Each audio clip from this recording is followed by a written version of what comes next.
India did not have the day they expected when they were 140 for 3 to begin with.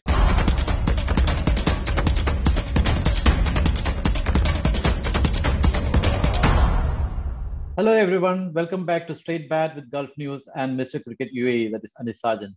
Besides Anis, I have with me Gautam Bhattacharya as we discuss day 3 of the World Test Championship in Southampton, England. Day 3 is kind of mixed bag. We lost some of the play today to bad light, and we had an early closure. In fact, early in the sense the extended play was closed early, but we finally had some play today.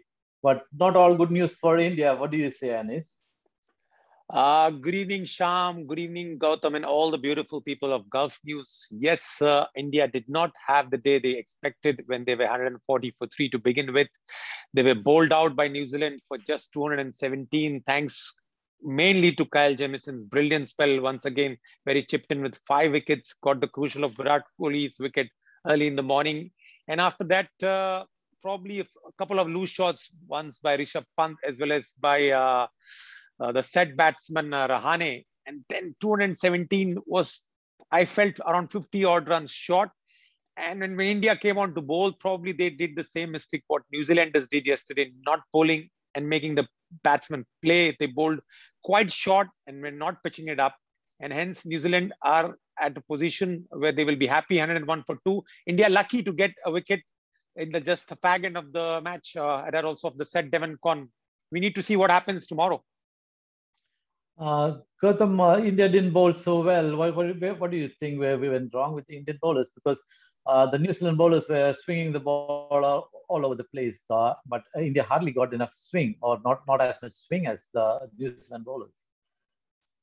Exactly, Shah. I mean, if the New Zealand bowlers were accused of not pitching it up enough yesterday, Indian fast bowlers left a little, quite a bit to be desired, I think. I mean, of course, Mohammad Shami was quite a bit unlucky on occasions. He had Tom Latham in all kinds of trouble. But I was quite disappointed with the way Bumrah didn't bowler whom we know. Ishant got a few to ship away from the left-handers. But yes, I mean, their overall cumulative performance left a fair bit to be, desired. Ultimately, it was left to Ashwin to give the breakthrough. And finally, towards the end, Ishant at the last laugh. So Indians will be breathing a little easy because, as we were discussing yesterday, that New Zealand will be batting last. And there's a fair bit of cricket left to be played in this game.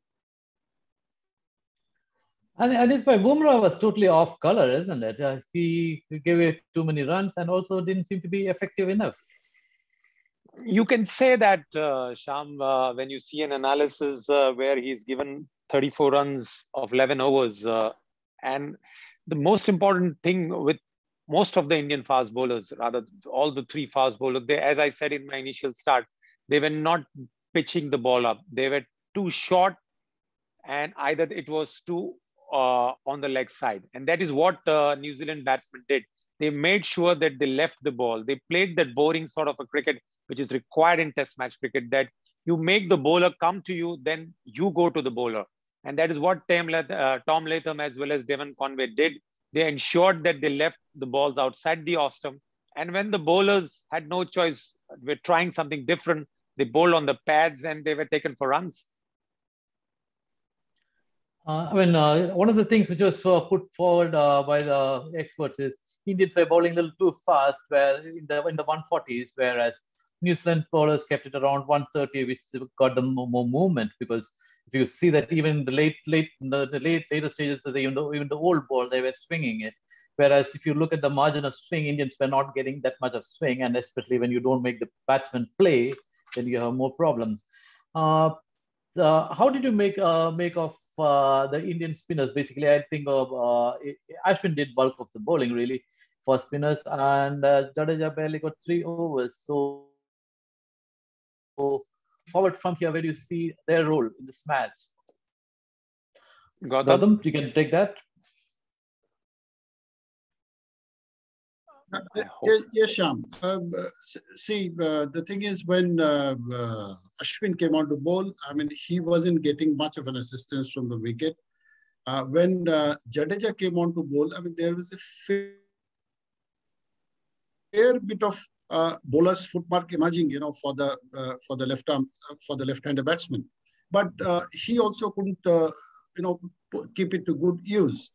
But I think I still get a feeling that come day three, the spinners may have a better role to play, and they will have to, because you see, in this among the three Indian bowlers whom we are playing, only Ishant is a superior, bowler in terms of swinging his, getting the swing compared to the New Zealand threesome or the foursome. Because once again, Bumrah couldn't rise to the occasion. Let us see what kind of bag of tricks he produces tomorrow with the awkward bounce or whatever. Because Bumrah and Shami, essentially, they rely a lot on what's happening off the deck. So it's a bit of, they were certainly found wanting today. But I think spinners will have gradually an increasing role to play come day three with a little bit more wear and tear on the wicket. True, it was not a bad day in office for Bumrah. Hopefully he can come back stronger tomorrow. But having said that, Anis, did we miss Siraj today? It's too early now to talk about. Rather, I would say too late to talk about Siraj. I'll be very honest. In hindsight, you can say now when India bowled out for 217 yesterday at 140 for 3, we felt that probably New Zealand missed a spinner. Today, after being bowled out for 217, we feel that we missed a fast bowler. And yes, I might agree to your point to an extent, because when you see New Zealand bowling 92 overs of swing and seam bowling, and India, out of the 49 overs, India has bowled in that 15 overs of spin. So that is 25% of the bowling has been done by spin, which in this condition is a bit baffling. And, you can't expect in English conditions where the ball is seaming and swinging, 25% of the bowling is done by the spinners, because India have taken that 2 spinners. So yes, if you say India is missing Siraj because they haven't taken him, but now they have taken the spinners, they have to make them bowl. But having said that, this cricket, like they say, is you need to be having a lot of patience, whether you are batting or whether you are bowling. Now, as they said, yes, we were talking about the batsmen have to leave a lot of balls. Similarly, the bowlers also have to ensure that they keep bowling in that right channel, keep bowling at the same channel. Okay, easier said than done. And the batsman will make a mistake. Okay, like Gautam said a couple of times, Shami got the ball to lift and got that top edge going over the slip. But I'm afraid that was still not the length. As I said, the bowlers who are like, hit the deck. You need to pitch the ball further up for the ball to swing. Gautam, what is your take there? Did we miss Siraj there?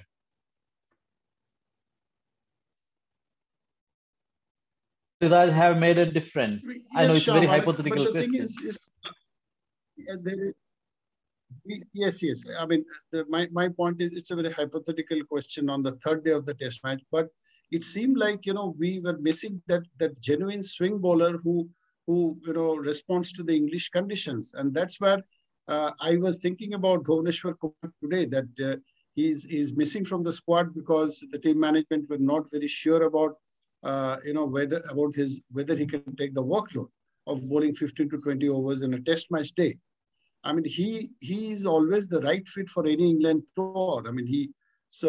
But once again, these are ifs and buts. We definitely missed somebody who can, pitch the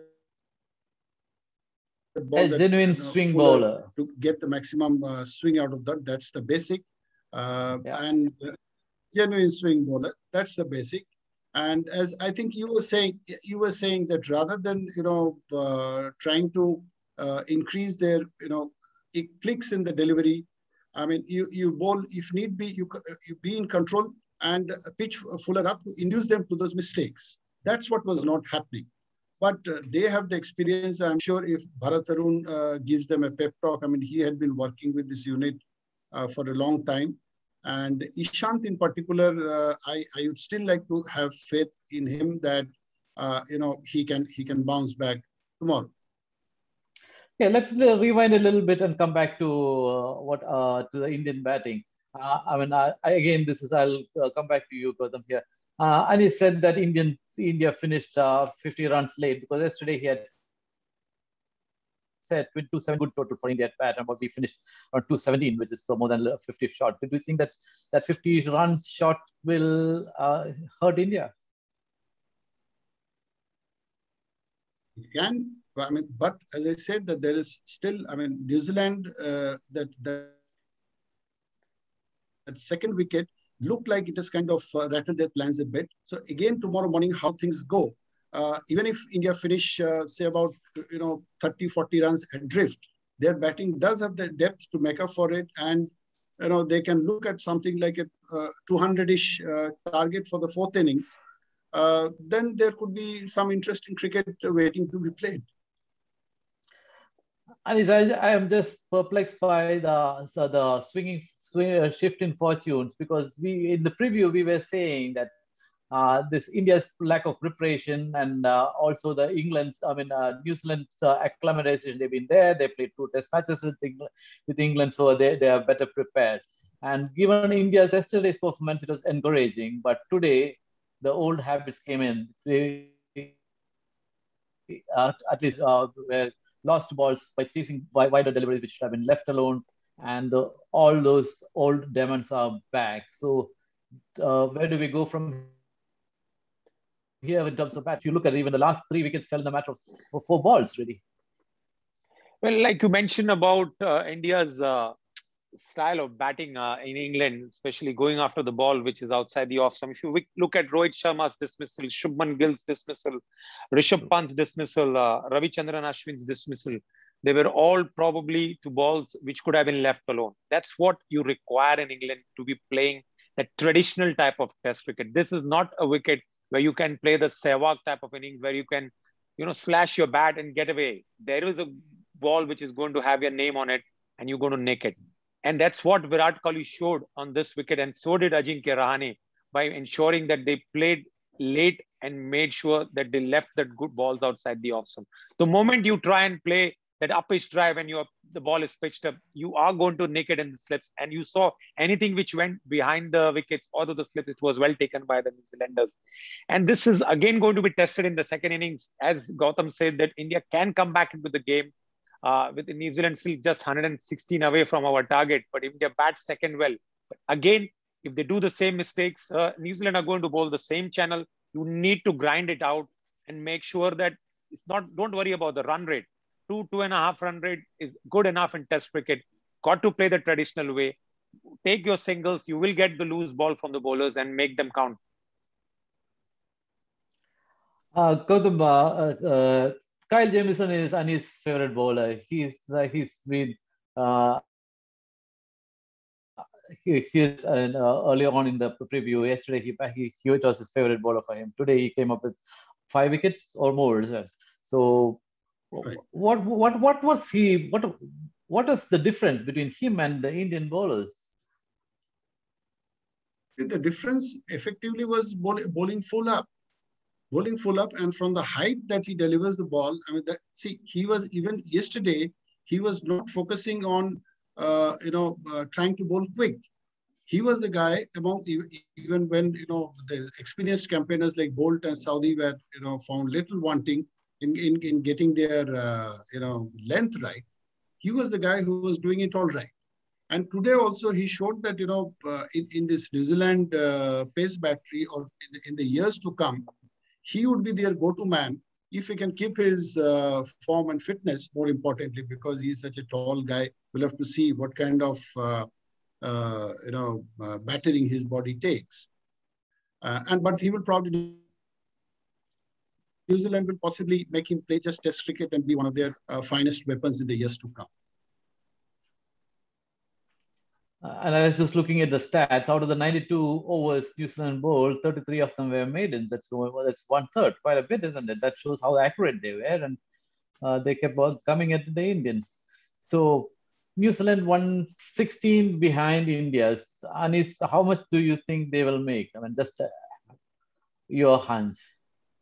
Well, yesterday when we had the show, India were 142 for 3. Today, New Zealand are 101 for 2. So not much separates what was there yesterday. But when you look at the end score of India, the gap is only 116. But yesterday when India closed, we thought of our 270, but India were bowled out 270. So what you are asking me is that how much New Zealand will close will depend upon how the Indian bowlers bowl, and most importantly, the captain will have to be patient. As I mentioned, Test cricket is a game of patience.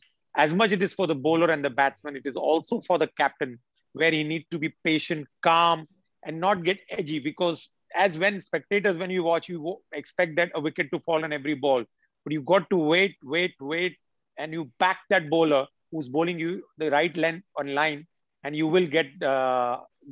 You will reap benefits out of it. So if I have to sum it up, I don't see New Zealand going ahead of 250, 260. If India can restrict them to around a lead of maximum 50, India can come back into the game, as Gautam mentioned. Gautam, what do you think? How much are they likely to make? Well, New Zealand have shown the kind of discipline which is very, heartening. I mean, that is the only difference that, playing those two test matches in English conditions would have made. I mean, Devon Conway and Tom Latham, in terms of reputation, if you place Rohit Sharma and Shubman Gill next to them, but that's the typical New Zealand approach. I mean, low profile, quietly doing what is required to be done. I mean, Latham is a guy who he was not the prettiest of sight today, but in the 30 runs that he scored, it was simply priceless. Conway, on the other hand, Conway, once he had settled in, I mean, I quite liked his body language. I mean, once he took on Ashwin in one of his initial overs, because he found that the delivery is there to be hit. So I won't be surprised if New Zealand take it in the region of 300 or thereabouts, but then India will have a genuine problem. If they can restrict to them, to the lead to something between 35, 40 runs, then India can, of course, India historically is always better in the second innings of a test match. So then India can make a match of it. Actually, I was looking at how the New Zealand fared against England. If you look at the one Conway did the bulk of the score. So India has him in the pavilion, which is something some positive for them, really. But the problem with down the order is Ross Battling loves Indian bowling. So if you look at history, they've always scored well against India. So that is to me that's a very worrying thing. If we get guys on, because they can be a thorn on India's side, really. But like you both of you said, I mean, it all depends on how India pull themselves back. And how do you think the captaincy went today? Like Kohli, like you said, is a man who likes to make things happen, who is eager, and was he patient enough today, or did you see whether did he miss a trick today?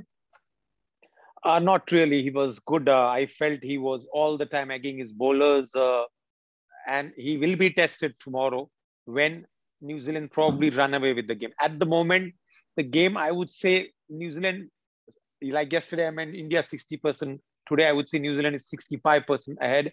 So tomorrow, we'll have to see his captainship where he doesn't get edgy. He needs to, keep egging his bowlers to make sure that they bowl the right line and keep backing them. And that is why he's one of the most successful captains India has. But as I said, in English conditions, you need to be patient, like how you are patient in Indian condition, where you wait for the spinners to do the job. And in this time, Virat Kohli will have to back his bowlers. And I'm sure, like Gautam mentioned, that they will have a chat with the bowling coach, Bharat Arun, that what mistakes they made today, the same way what New Zealand made in the first day, probably in the first hour of the game. If India can correct and pitch the ball up, I think Virat Kohli will not have to worry. Unless Indian bowlers repeat the same mistake, then he'll have to probably think of different ideas. But we hope for the best that India can bounce back with his bowlers tomorrow, and especially just with Bumrah, who looked off color today. Because how can India come back into this game? Yeah, I mean, Sham, it's simple. Firstly, both Mohammad Shami and Bumrah, I mean, they have to be told that, they are not bowling on an Australian wicket. They're bowling on an English wicket where the length is slightly different, and that should make the difference. Number one. Number two, he tried a few things with Ashwin, bringing him on in the 15th over. So he was as innovative as he can be. But then again, he brought Jadeja as late as, I think, in a 40th over or 41st over. So it remains to be seen whether the Indian captain himself was convinced about his decision of having this extra spinner at this point. But the job has to be left on these three seamers. They have to be your main man, and they have to correct their length and come back hard at the rest of the New Zealand top order batting. That can only, Ashwin can be there to create the doubts and pick up the odd breakthroughs, but the bulk of the bowling has to be done by the other three. I agree there totally. And like both of you said earlier, the spinners, actually, the real value we'll see only on the third and fourth days. But as of now, yes, the seamers have to shoulder much of the burden. And also, I was quite glad to see, I mean, it is something which Ashwin always does. Ashwin knows that he's not getting much purchase from the wicket, but so he's been tossing the ball up, trying to deceive them in flight. In fact, that's precisely what happened with Tom Latham. I think he misread the flight, really. So we hope that more of that happens tomorrow. And what do we expect to see tomorrow? Anish bhai? Well, like you mentioned, that now Virat Kohli will definitely look upon his trump spinner Ashwin to bowl the right length and get him the wickets, or probably hold one end tight. You know what, they have a couple of more left-handers to follow. Like already you have now lost today Devon Conway and Tom Latham, two left-handers, but they have Nicholas, who also is a very steady batsman, So there's one more left-hander left. So we need to see how Ashwin bowls, because there are some batsmen, as I was mentioning, that some batsmen you need to pitch it up, some batsmen you need to bowl short. So depending on if you've done their homework, you have to bowl. Now coming to Ashwin, Ashwin has also got the better of Kane Williamson. We were just checking his record. Williamson doesn't have a good record against Ashwin. So if we can prize out Kane Williamson and send him back early, Ashwin, when the captain is back in the dugout, there's always a little bit of panic. And if Ashwin or the fast bowlers definitely are going to bowl tomorrow first, can knock off Williamson, we are back in the game. Yeah, completely agree there, because Williamson's wicket is key, and normally he normally drops the sheet anchor role there. So if we can get him early, I think we can find ourselves way back into the game. Now, Gautam, did you have a look at the weather? How is it forecast for tomorrow? Bad. No, not really, Shyam. I mean, today I was quite happy with what I saw, but tomorrow, what did Anish bhai keep a look about the forecast? I definitely saw, and it's what, yesterday when I saw, it said it's going to rain till 1 o'clock, but the weather forecast changed in the morning. And today when I'm seeing the weather, it says it's going to rain again till 2 o'clock and 3 o'clock. But English weather, as I've said many times, is like reading the mind of a woman. So you don't know what's going to turn up tomorrow. English weather, yes, you can never predict. But any final thoughts before we wind up for the day, Gautam? Yeah, I think most of it has been covered by you two. I think for India, they have to, and they will go back to the drawing board, and I'm sure that they will know what to do. One thing is there, the India's test simmers, they haven't done much bowling in this, the last bulk of bowling that they shouldered, the long spells that the bowled was in actually Australia. In India, that test series which we played against England and which was over in a jiffy, it was the spinners, the Ashwins and Akshar Patel's doing the work. So I remember one of the commentators also saying that in these heavy underfoot conditions, you have to give however experienced the seamers are, give them little time to get into their own. And fast bowling is a matter of rhythm, as we know. So we may see some improvement tomorrow. And the New Zealand batting, with all respect, like it's still so heavily reliant on, at this point, now with the openers gone, at this point on Williamson and Taylor and then Watling, the lower order does not pull that much of a weight. So India have got a good chance to come back in this. Anish, do you agree with Gautam's assessment? Well, he's right that after Watling, they don't have much. But I remember Kyle Jamieson was not only successful with the ball, but also with the bat. Tim Southee and all can throw his bat.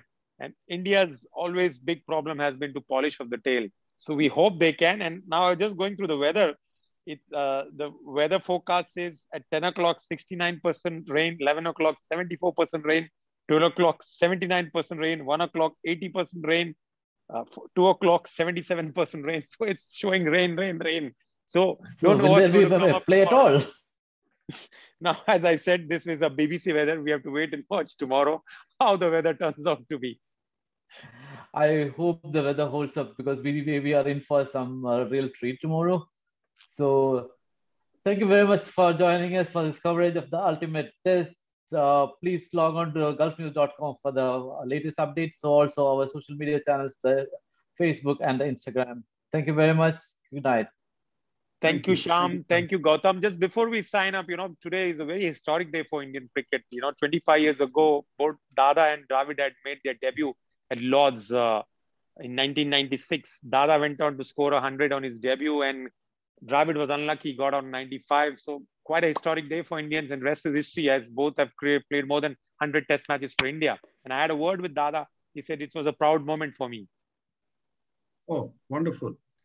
Yeah. And I think either today or tomorrow is completing Virat's 10 years of test cricket as well.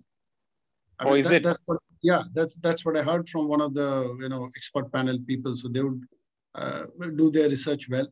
So that's very international. I'm sorry, international. All right. So the rest of the team was present for Virat Kohli. So nothing better than a win here. Yes, very true, Shyam. Fair enough.